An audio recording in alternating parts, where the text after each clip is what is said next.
Welcome to the Relax It's Retirement podcast with your host, Josh Leonard, where we talk about transitioning into retirement with intent.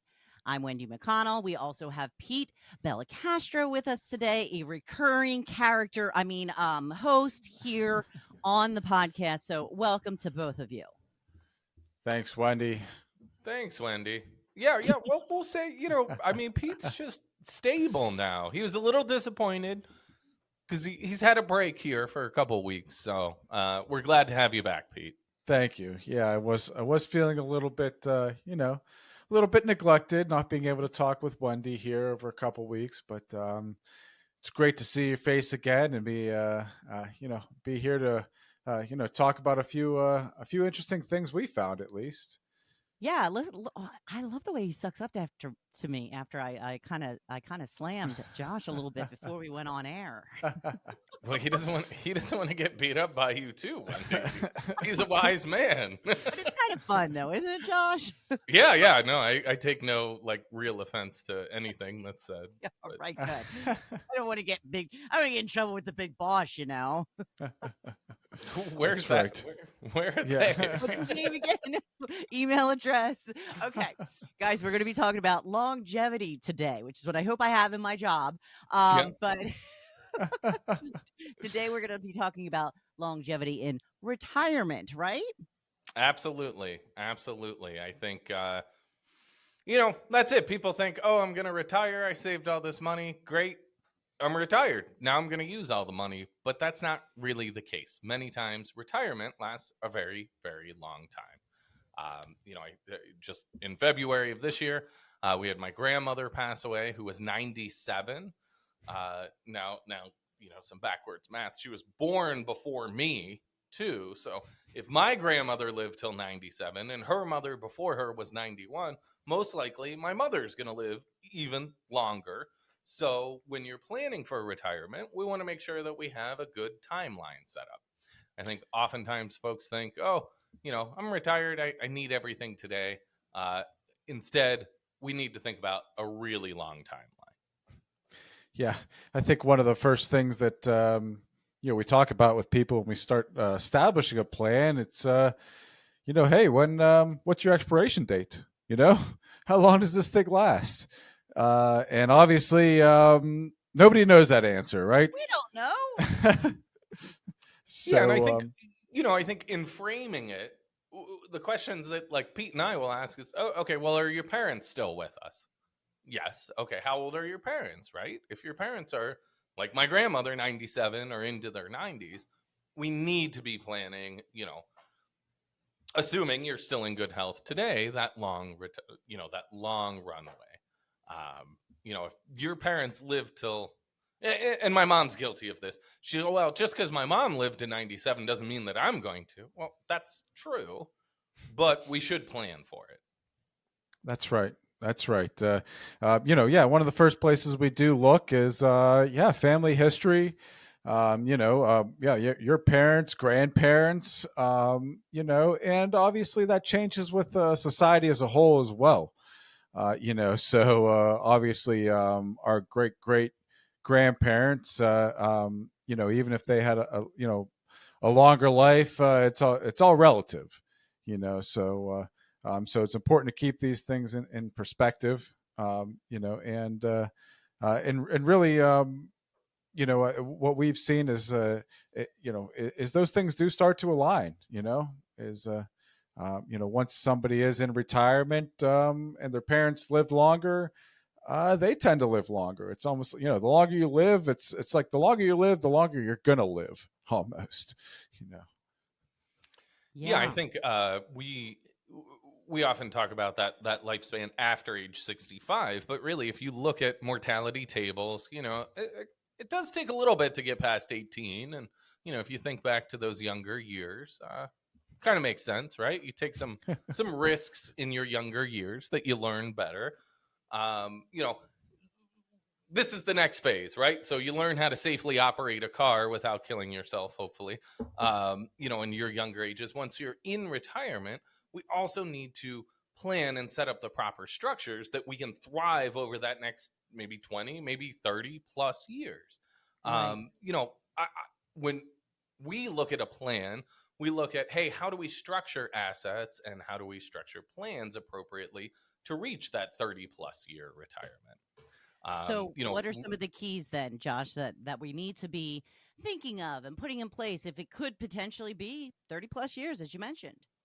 yeah, I think, you know, probably the biggest concern we hear from folks is, you know, what can I do to not run out of money in retirement, right? That is the biggest fear. If you live 30 plus years and, well, you worked between 30 and 40 years, that's a long time, right? So we need to properly structure our assets. And like we've talked about on the podcast before, and Pete wrote a great Kiplinger article about as well, our 3 bucket approach, we feel is the best way to kind of handle that. Make sure we have that short term money in the cash bucket.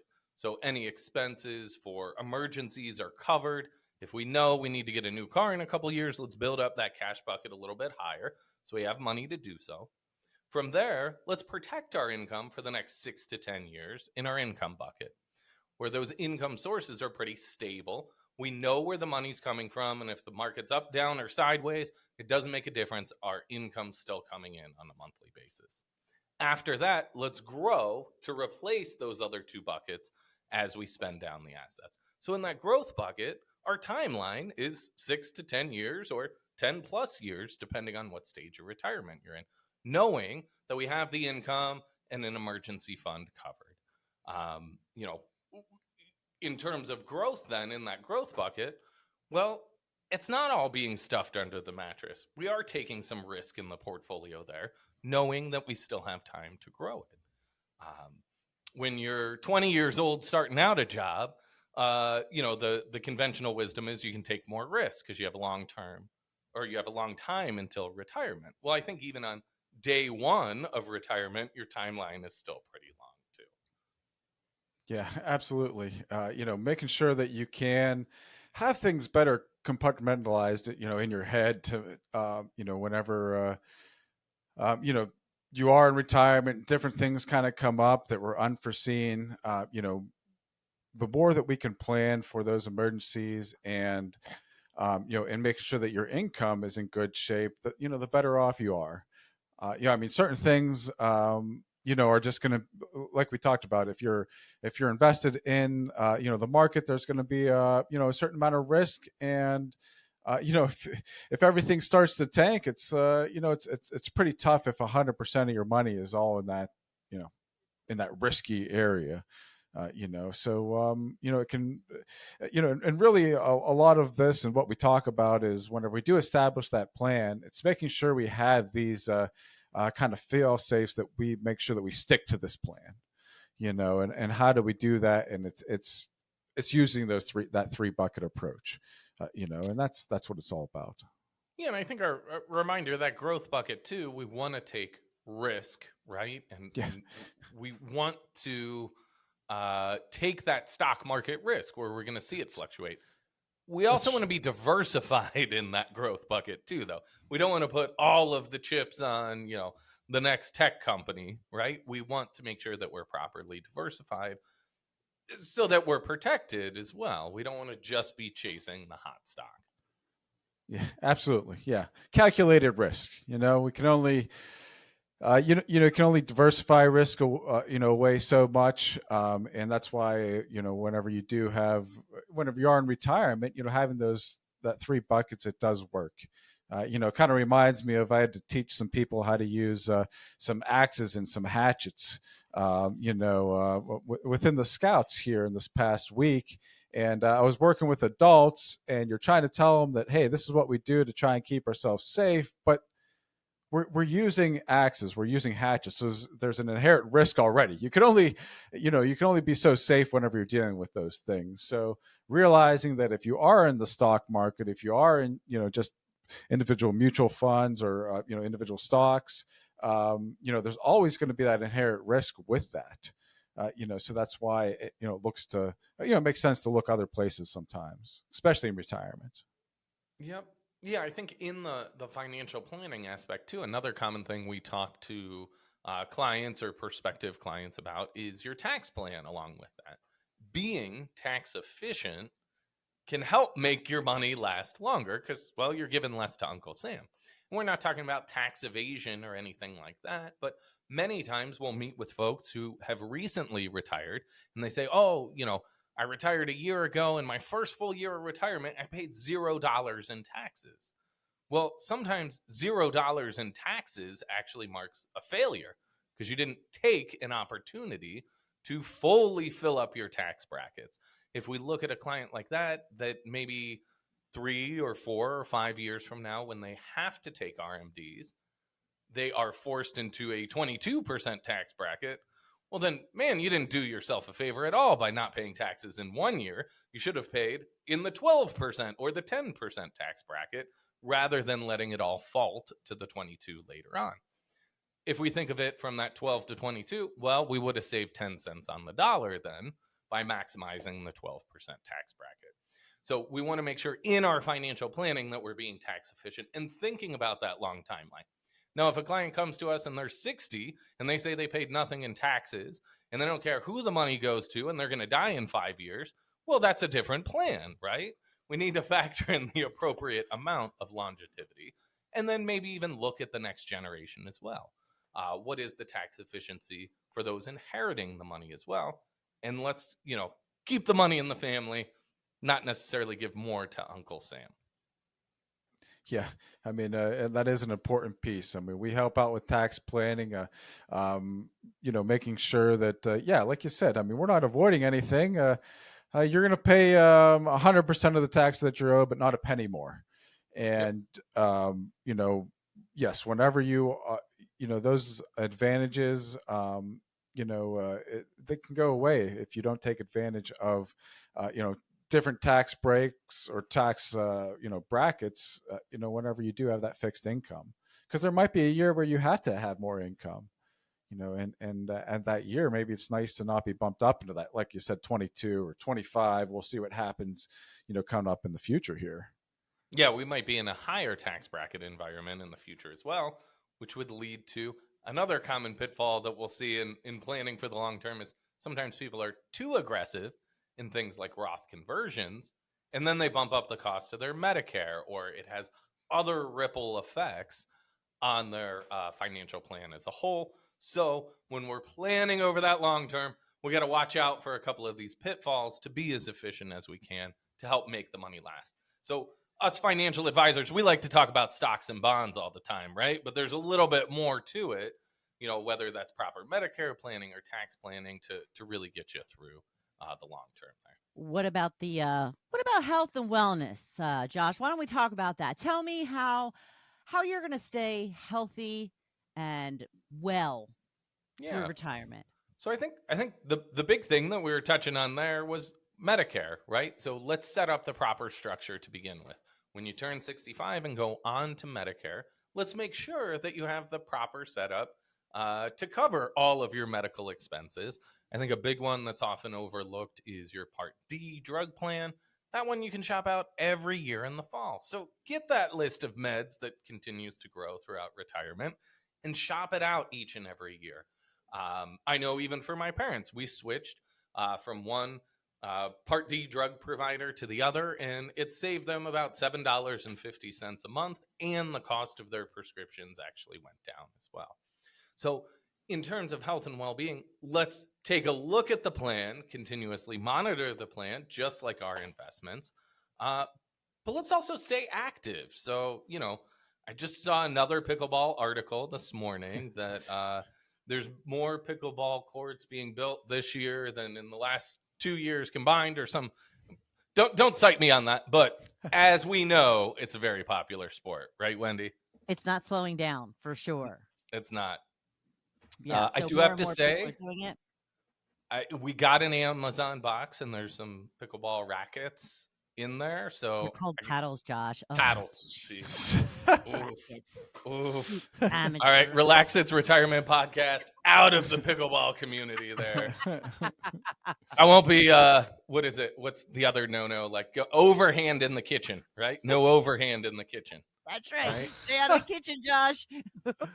Oh gosh. Um, That is neat though. I mean, there are more people, or there are different avenues, to staying active. We often talk about retiring to something, but if you aren't doing something before you retire, it's tough to start getting into something in retirement. And a lot of the things that we get into, I mean, from what I've heard from retired people, it's not I'm going to retire and start playing my favorite video game, or watching my favorite TV show now. It's things that are active. It's things that get you out of the house.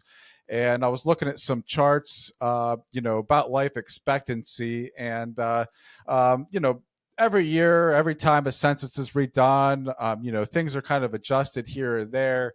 And I was looking at the average male, average female, and then life expectancy, and then the average healthy male. And it turns out that if you are a healthy, male, you got about your chances of living longer about 20% greater than the average. And the female, it's only 15. Women tend to live longer. They don't even have to work at it, to do it. We work at it. oh, Pete, you're going to get in trouble for that one, more man. healthy than men are. You are naturally just naturally better off. Yeah, In Save terms me, of Josh. things Save said me. to get people upset, pickleball racket here, Pete's comment.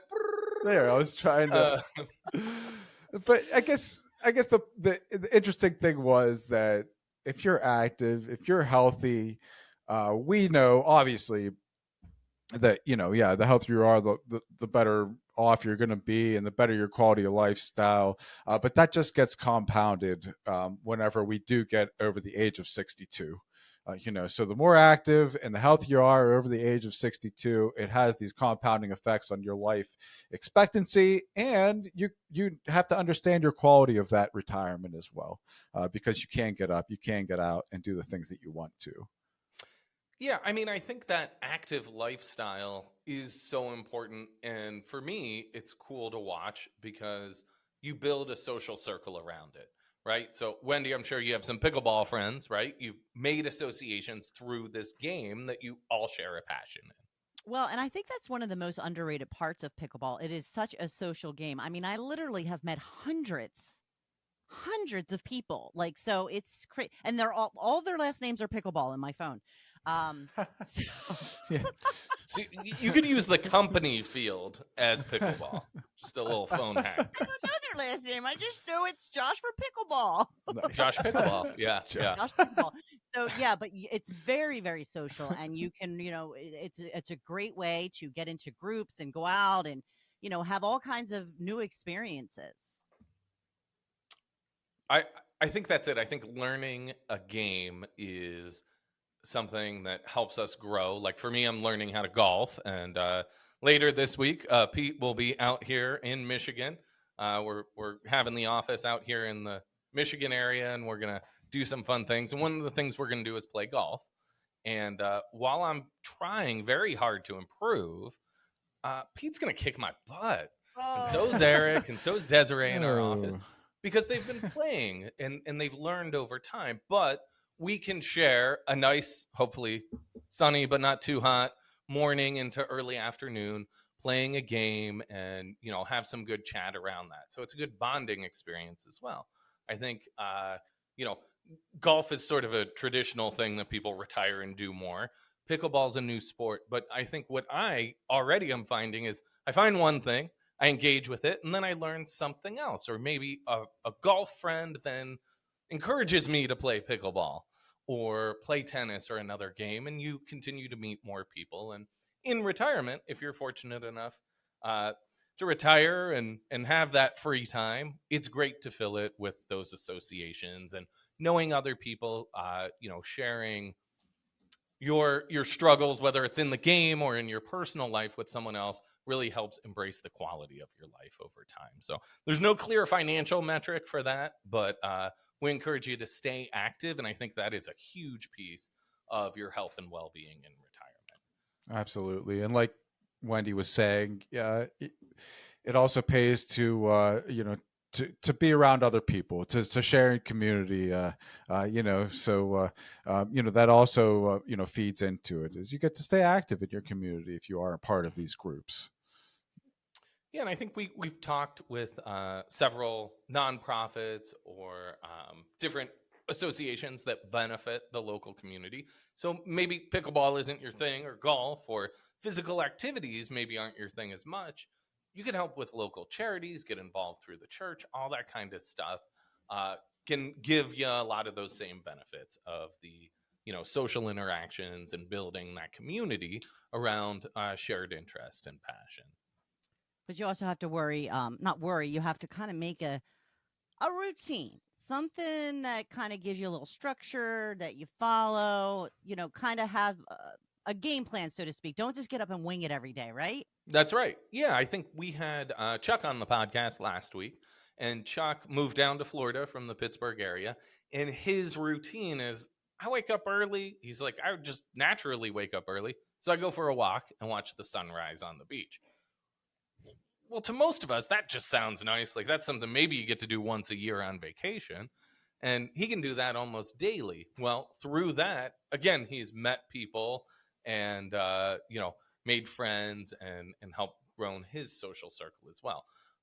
So your healthy habits are very important for that routine, but getting your regular sleep, staying on that same type schedule. Many times as we get older, we have issues. We have issues in our sleep habits, or we struggle with sleeping regularly. By keeping that set schedule helps a lot. And so does physical activity. Go figure, huh? It'll make you tired at the end of the day. Yep. So yeah, Yeah. certainly routine, healthy habits, being physically engaged and socially engaged are a key to a successful retirement, and making good use of that time. If you have 30 years, you might as well do something with it, right? I agree. Start a business. Yep.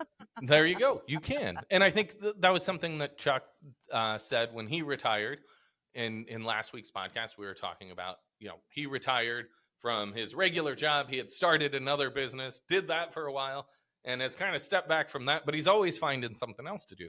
That's part of him staying active. And, at 91 years old, he did something to stay active over all those years, right? Yeah. And that's what keeps you engaged and keeps you going and what keeps you living longer. Yes, absolutely. Absolutely. I think, also spending that time with family. So, it can be those family and friends that maybe are not in your pickleball group or your morning beach walking group, but being able to reach out and see those friends and spend some time with people that maybe you haven't been able to during your working years. Maybe you lived in different cities or something like that. So planning travel around, staying connected with those people is also helpful. Yeah, I think it's okay to schedule those things. Make it part of your plan, make it part of your routine. You could have this daily routine, but there can also be a weekly or monthly routine that keeps you going, keeps you looking forward to these things. Makes all that, I guess, that day to day. All right, I'm getting up out of bed, I'm taking that walk on the beach. Well, now, I know next week I'm going to be able to take a walk with my with my daughter or my son, now that they're going to be visiting. So, it kind of, these things start to build on each other as the plan. We take one step at a time, but really, it's here to climb that mountain. So as the plan comes into picture, all these little pieces really start to help out. And ultimate goal is to have that fulfilling retirement. Yeah, absolutely. And, on this podcast, like with other things we do, we try to get our information that we share out in several avenues. So a lot of this discussion that we had today is also in our monthly newsletter, Decades of Freedom, How Longevity Can Impact Your Retirement. So if you're listening and you want to maybe talk with your spouse or a friend about, hey, what's your long-term plan in retirement? This can be a great conversation starter. So if you click into the show notes, you'll be able to find a link to this month's monthly newsletter. You can sign up to get other newsletters like this from us in the future to help you thrive in retirement. So if you're listening today, make sure to sign up for that newsletter. If you have questions for Pete or I, or want to engage with an advisor on building that long-term plan, you can also click to schedule a 15-minute call with one of our team members. If you just want to learn more about our group, check out our website at leonardadvisorygroup.com. Thanks for listening, and look forward to seeing you next week.